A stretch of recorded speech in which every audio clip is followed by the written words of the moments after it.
हम लोग पढ़ रहे हैं एक्सटिंग्विशर। जैसा कि आपको पहले पता चले एक्सटिंग्विशर होते हैं 4 प्रकार के।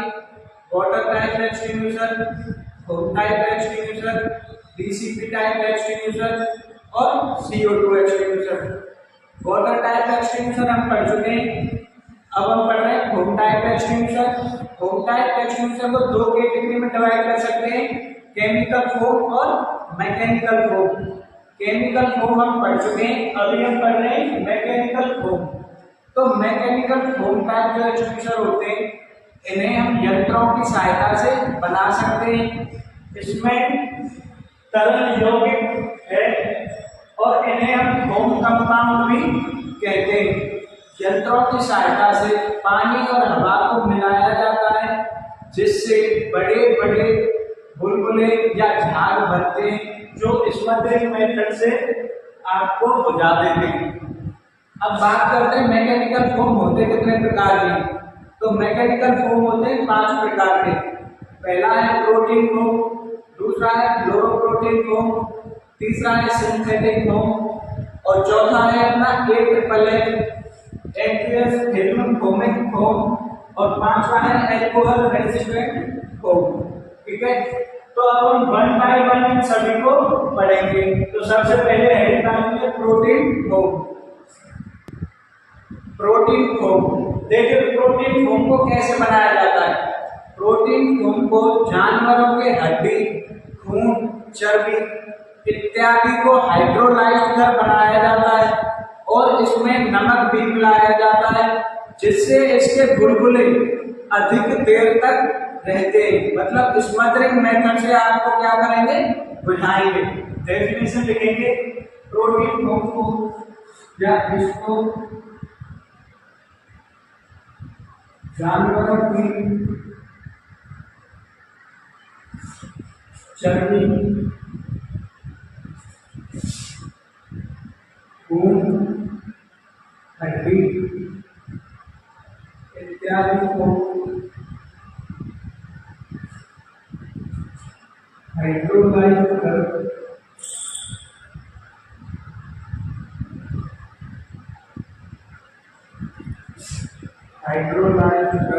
बनाया जाता है।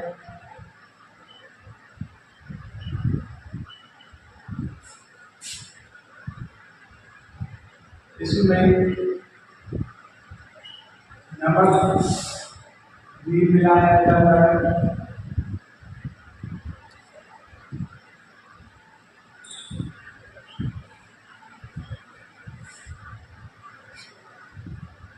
जिससे बुलबुले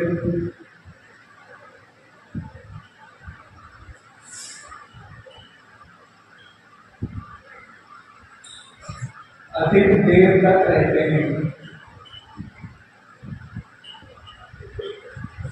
देखो, जब भी हम बात करें फोम टाइप एक्सटिंग्विशर की, चाहे वो केमिकल टाइप एक्सटिंग्विशर हो, चाहे वो मैकेनिकल टाइप हो, इसमें क्या होंगे, ये बुलबुले टाइप या फिर झाग टाइप बनाएंगे और ये सारे ही एक्सटिंग्विशर स्मदरिंग मेथड से आग बुझाएंगे। तो हम सभी के अंदर में, जैसे प्रोटीन फोम में ये नहीं देखेंगे कि ये स्मदरिंग मेथड से आग बुझाएगा। जहां भी फोम एक्सटिंग्विशर की बात होगी वो क्या होगा, स्मदरिंग मेथड से ही आग बुझाएगा, चाहे वो केमिकल फोम हो, चाहे वो मैकेनिकल फोम हो। अब दूसरा देखेंगे फ्लोरोप्रोटीन फोम। दूसरा है हमारे पास फ्लोरोप्रोटीन फोम। ठीक है, तो फ्लोरोप्रोटीन फोम जो है वो प्रोटीन के साथ फ्लोरोनेटेड पदार्थों की प्रतिक्रिया के द्वारा बनाया जाता है।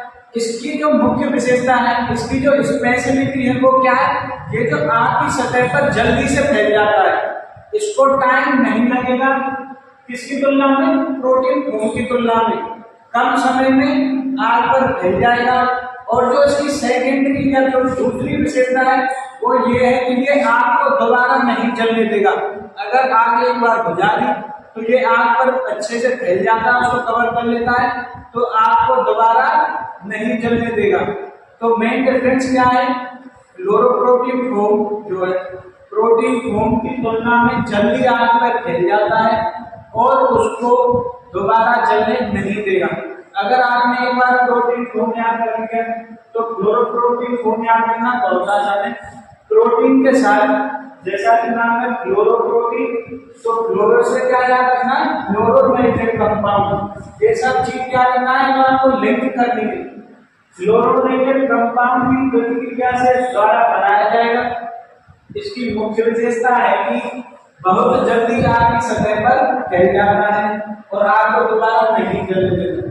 देखो यहाँ पर जितने भी फोम टाइप एक्सटिंग्विशर हैं, ये सारे स्मदरिंग मेथड से आग को बुझाते हैं। इसका मीनिंग क्या हो गया कि बी टाइप की जो भी आग होती है उस पर हम इसको मोस्टली यूज करते हैं। तो बी टाइप की आग जो जलती है वो कैसे जलती है, तरल पदार्थों में।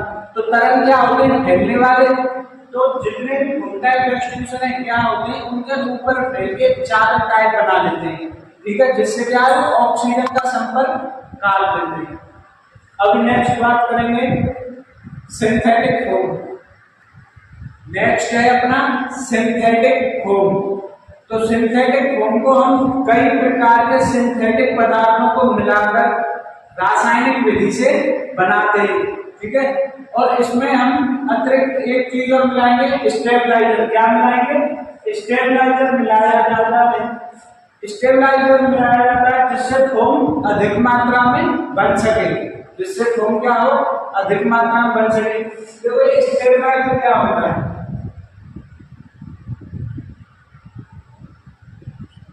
ये एक प्रकार का पदार्थ है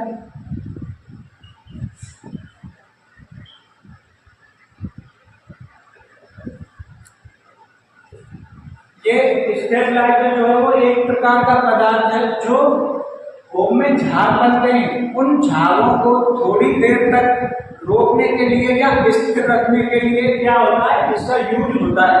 अगर ये नहीं मिलाएंगे तो झाग क्या होंगे, थोड़ी देर में ही बह जाएंगे या फूट जाएंगे। तो वो क्या करेंगे, साथ बह के चला जाएगा। तो हमारा फोम क्या है, तरल के साथ बह के चला जाएगा, तो वो आग को नहीं बुझा पाएगा। स्टेबलाइजर यह एक प्रकार का पदार्थ है जो झाग या बुलबुले जो बनते हैं फोम के द्वारा, झाग या बुलबुले को स्टेबल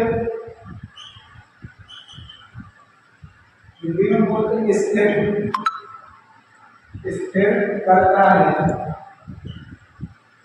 इसका मीनिंग जो स्टेबलाइजर पदार्थ मिलाया जाता है सिंथेटिक फोम बनाने के लिए, तो जो फोम में झाग या बुलबुले बनते हैं, ये झाग और बुलबुले थोड़ी देर तक टिके रहें, हमारे तरल के साथ बह के ना जाए या फिर फूटे नहीं।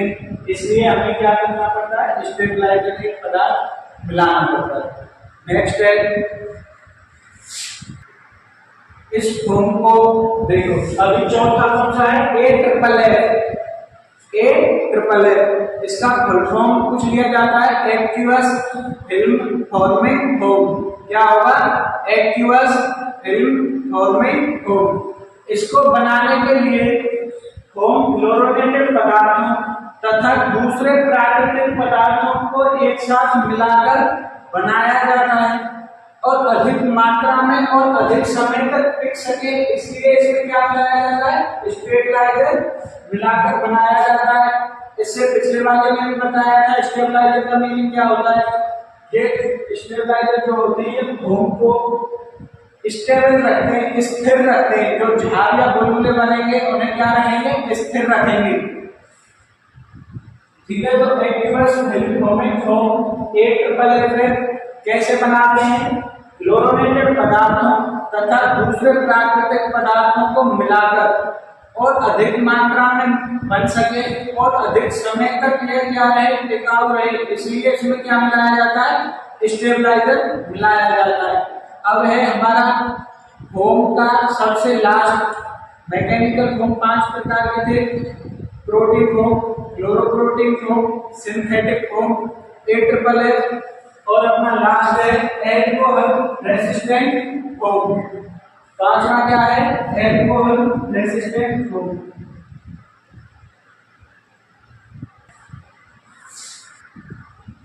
सबसे लास्ट है alcohol resistant foam. Alcohol resistant resistant foam को बनाने के लिए प्रोटीन फोम, फ्लोरोप्रोटीन फोम को मिलाकर इनके साथ में क्या है, पॉलीमर मिलाया जाता है। क्या मिलाया जाएगा? पॉलीमर। पॉलीमर मिला के बनाया जाता है, जिससे इसकी स्पेशलिटी क्या हो जाती है, ये सबसे अधिक टिकाऊ होता है। ये तो है, बाकी के जितने भी हमने फोम में एक्सटेंशन पढ़े थे, चाहे वो प्रोटीन फोम हो, चाहे वो फ्लोरोप्रोटीन फोम हो, चाहे वो सिंथेटिक फोम हो, चाहे वो AFFF हो, उन सबसे अधिक टिकाऊ कौन सा है? Alcohol resistant foam. क्लियर है यहाँ तक? इसके बाद पढ़ेंगे हम DCP टाइप एक्सटिंग्विशर। तीसरा है DCP एक्सटिंग्विशर। तो DCP एक्सटिंग्विशर की फुल फॉर्म क्या होगी? Dry chemical powder. DCP से क्या फुल फॉर्म होगी? Dry chemical powder. जो DCP एक्सटिंग्विशर है ये स्मदरिंग मेथड से आग बुझाता है। DCP एक्सटिंग्विशर किस मेथड से आग बुझाएगा? स्मदरिंग मेथड से आग को बुझाता है। और DCP एक्सटिंग्विशर हम कहां पे लगा सकते हैं? जहां पे खतरा हो C प्रकार की आग लगने का और D प्रकार की आग लगने का। इसका मतलब ये है कि जो हमारा DCP एक्सटिंग्विशर है ये क्लास C की आग को भी बुझा सकता है और क्लास D की आग को भी बुझा सकता है। तो DCP एक्सटिंग्विशर को हम क्लास C और क्लास D दोनों प्रकार की आग का यूज कर सकते हैं। DCP एक्सटिंग्विशर में कौन कौन से तत्व होते हैं? तो इसमें होते हैं भाई सोडियम बाइकार्बोनेट और मोनो अमोनियम फास्फेट। ये याद रखना है, कोई भी पूछ लेगा कि DCP एक्सटिंग्विशर में क्या क्या होता है, तो क्या बताओगे? सोडियम बाइकार्बोनेट और मोनो अमोनियम फास्फेट। इससे अगला है अपना last extinguisher CO2 type extinguisher. कौन सा है? CO2 type extinguisher. लास्ट है अपना CO2 टाइप एक्सटिंग्विशर। तो CO2 टाइप एक्सटिंग्विशर की बात करें, इसमें क्या होता है? नाम से ही पता चल रहा है, CO2 गैस होती है, कूलिंग मेथड से आग बुझाता है, क्योंकि CO2 क्या है? एक शुष्क बर्फ है, इसका नाम आप लोगों को पता होगा। तो CO2 कूलिंग मेथड से आग को बुझाती है और ये B, C और क्लास E तीनों प्रकार की आग पे यूजफुल है। B, C और E क्लास की आग पर हम यूज कर सकते हैं। देखो जब हमने स्टार्टिंग किया था तो एक्सटिंग्विशर बताए थे 4 प्रकार के: water type extinguisher, foam type extinguisher, DCP extinguisher और CO2 एक्सटिंग्विशर। फोम टाइप में अलग अलग कैटेगरी बताई थी, केमिकल और मैकेनिकल। मैकेनिकल में 5 प्रकार के होते हैं। उसके बाद एक हमारे पास होता है ये एक्स्ट्रा मैकेनिकल, एक होता है हमारे पास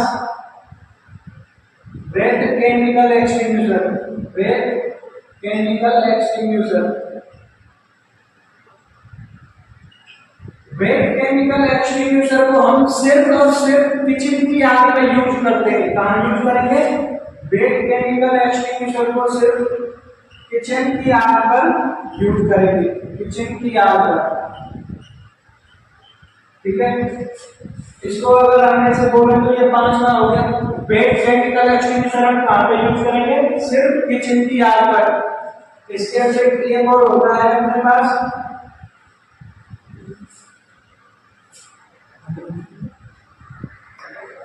और सबसे लास्ट है क्लीनिंग एजेंट एक्सटिंग्विशर। तो क्लीन एजेंट एक्सटिंग्विशर कहाँ रखते हैं? जहां पर सेंसिटिव इलेक्ट्रिक इक्विपमेंट होते हैं, जहां पर आपको लगता है या आपकी कंपनी में कोई ऐसा एरिया है जहां पर इलेक्ट्रिक इक्विपमेंट है जो जिसमें आग लगने का खतरा हो, ठीक है, तो वहां पर क्या रखेंगे? Clean agent extinguisher. अब बात आती है कि जो एक्सटिंग्विशर है इनको लगाने का तरीका क्या है, इनको चेक करने का, रीड लिखा, तो अभी एक क्लियर कर देते हैं। एक्सटिंग्विशर को जो है हम लगाते हैं 1.8 मीटर फ्लोर से या सतह से। कितना ऊपर लगाएंगे? 1.8 मीटर ऊपर एक्सटिंग्विशर को इंस्टॉल किया जाता है और 1.8 मीटर एक्सटिंग्विशर से ऊपर एक्सटिंग्विशर का साइन लगाया जाता है, मतलब बोर्ड लगाया जाएगा जो एक्सटिंग्विशर से 1.8 मीटर की ऊंचाई पर होगा, जिससे हमें दूर से पता लग सके कि इस वाले जगह में या इस वाले पॉइंट में हमारा क्या है, एक्सटिंग्विशर इंस्टॉल है। और जो इनको एक्सटिंग्विशर का प्रेशर होता है, जब भी एक्सटिंग्विशर का प्रेशर डाउन हो जाए तो हमें क्या कराना है, एक्सटिंग्विशर को रिफिल कराना है, अदरवाइज 1 ईयर में कराना है। Thank you.